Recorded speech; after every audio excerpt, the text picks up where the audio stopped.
Olá! Minha vida é falar sobre relacionamentos. Não sei fazer outra coisa na vida. Eu acho que eu sou limitado mesmo. Hoje eu quero falar com você sobre três fenômenos de relacionamentos. Um deles é o fenômeno da adolescentização das relações, que está muito comum nos dias de hoje. As pessoas estão adolentificadas, significa adoecidas, porque o adolescente é alguém que está no momento meio de doença na vida, porque está confuso, meio indefinido, algo assim. O que é a adolentificação, então? As relações vão se tornando relações meio de adolescentes, porque as pessoas adoecidas vão se comportando como pessoas doentes nas relações, né? Adolente, quer dizer, adoecidas, e lentas. Adolentificadas, quer dizer, um pouco lentas na compreensão das coisas. Características dessa relação. Uma delas, muito comum entre os casais hoje em dia. Esse comportamento ridículo de querer dar o troco. Vou dar o troco. Vou agir da mesma forma, né? Essa reciprocidade do mal. Essa é a primeira característica, né? Segunda característica dos adolescentes dos relacionamentos, que têm comportamentos de adolescentes. Querer ser pior do que o outro. É uma competição, uma rivalidade para ver quem é pior, quem dá mais troco, quem vence no fim, não é? E no fim, todos perdem, e esse é um comportamento doente. Não vai para frente a relação. Se continuar juntos, não vai para frente. Porque na vida isso vai aparecer, não é? No começo das relações a gente tolera, às vezes tem que fazer um joguinho. Mas ao longo da vida isso aparece e atrapalha tudo. Terceira característica dos adolescentes das relações. Querer ser mais forte do que o outro. Provar que é mais forte. Vamos ver quem vence, né? E no fim, os dois perdem. Os dois perdem. Porque essa relação, ela, no começo das relações, como eu disse, ela pode ser tolerada. Mas lá na frente, na vida, isso aparece e não tem como ir para frente numa relação onde um tenta ser mais forte e pior do que o outro. Terceira característica, aliás, quarta característica é que o grupo de Palo Alto chama de simetria. É simetria no sentido de que eles são simétricos. Um faz exatamente o que o outro faz. Dá o troco, tenta ser pior, concorre, entra em rivalidades. Tudo que não pode acontecer numa relação. Onde o que faz a saúde é a colaboração. O altruísmo, né? Não pensar em si, mas entrar em sintonia com o outro. Quinta característica é a vingança. Não existe perdão nessa relação adolentificada. Eles ficam tentando dar o troco, tentando vingar. E ao mesmo tempo que essas relações conduzem à separação, eles querem ficar juntos, mas aí, quando eles ficam juntos, surge a sexta característica desse tipo de relacionamento, que é os ciúmes, o enciumecimento das relações. Porque ao mesmo tempo que maltrata, quer ir embora, fica com culpa e quer curar e fica com medo do outro achar um outro destino e etc, etc, e o ciúmes aumenta. Ciúmes é um câncer para as relações, né? Acaba com as relações. Não precisa dos ciúmes. Onde existe amor, não cabe ciúmes. Muito bem, esse foi o aspecto da adolentificação.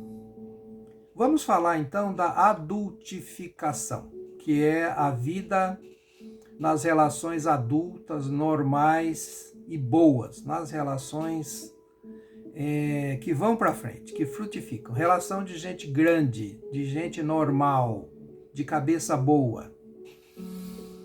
Esse tipo de relacionamento, o que é? O que é alguém adulto? Alguém que dá conta de si mesmo. Alguém que cuida de si mesmo, não depende e não precisa dos outros. Não fica numa relação porque tem dependência, mas porque ama, porque gosta, porque aposta na relação. Essa é a primeira característica. Segunda característica de uma relação adulta: ter uma comunicação precisa, o mais precisa possível. Ser mais claro, dizer o que pensa. Quando eu não consigo dizer o que penso, é porque eu não confio. Então eu omito, eu minto, eu fujo, e isso já é em si mesmo uma traição. A relação não vai para frente quando a comunicação não é precisa. Terceira característica é saber o que quer. Uma pessoa adulta nos relacionamentos é alguém que sabe o que quer. Faz escolhas adultas.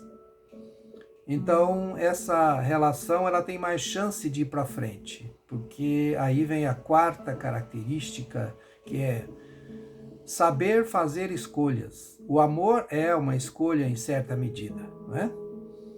Então, eu não fico em relacionamentos triangulares, cruzados.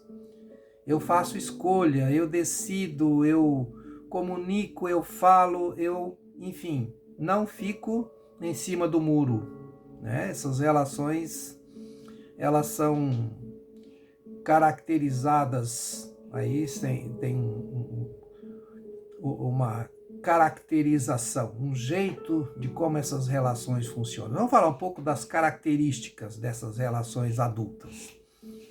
Nelas existe perdão.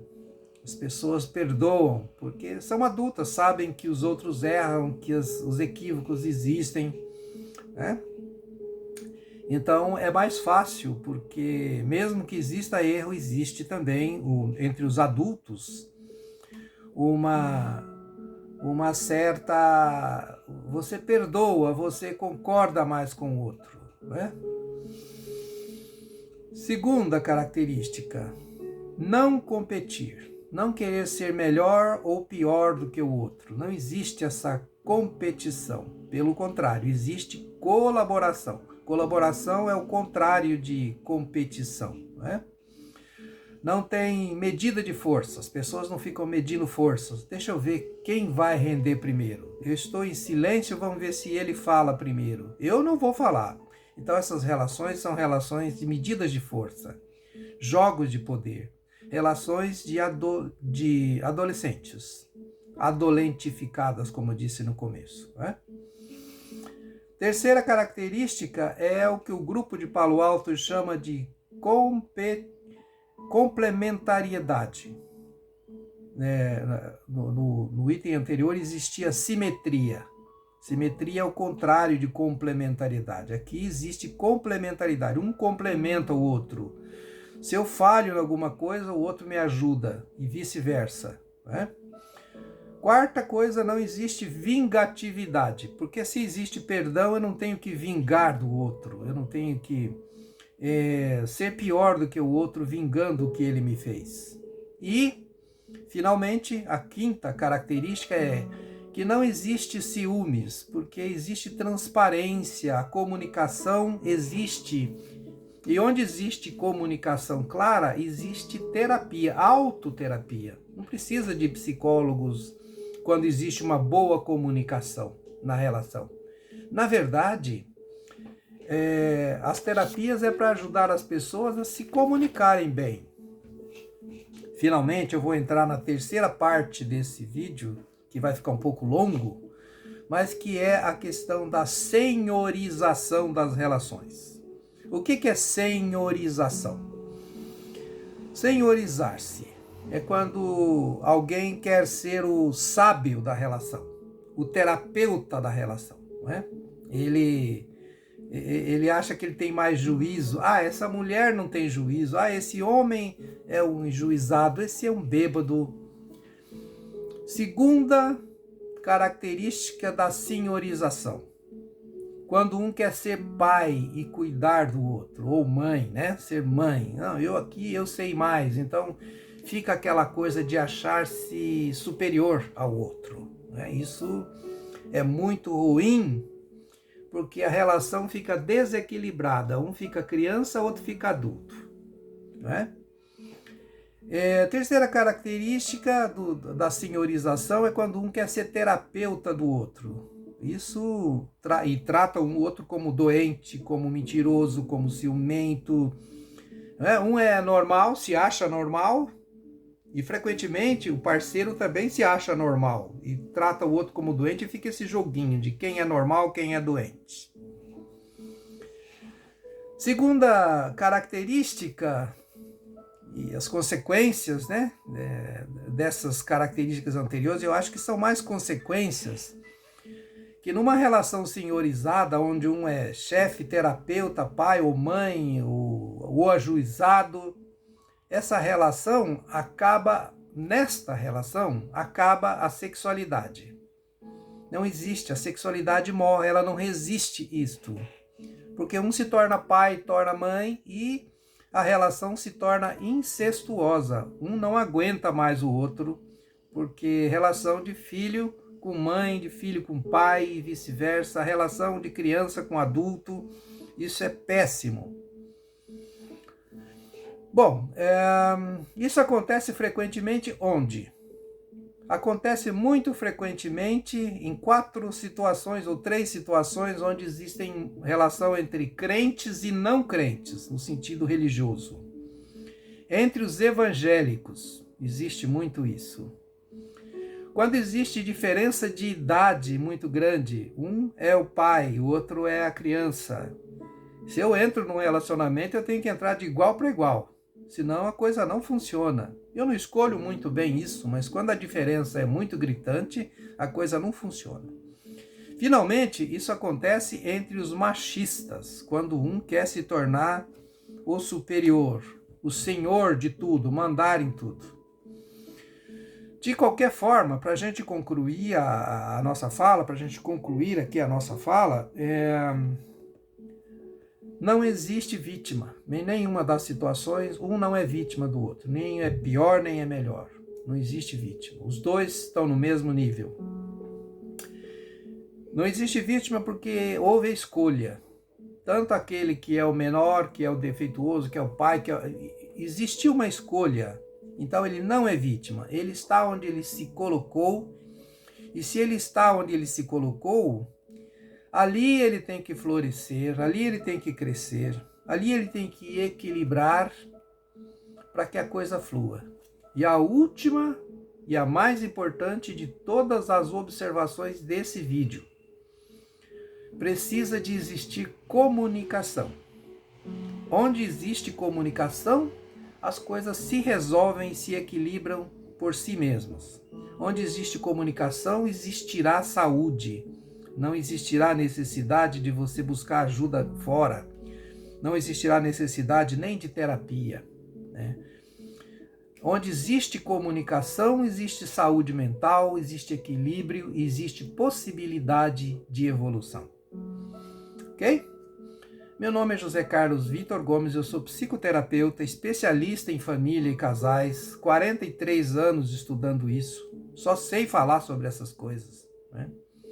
Então, eu agradeço muito pela paciência, por me ouvir e peço que divulgue esse vídeo porque ele tem muito a ajudar casais e pessoas.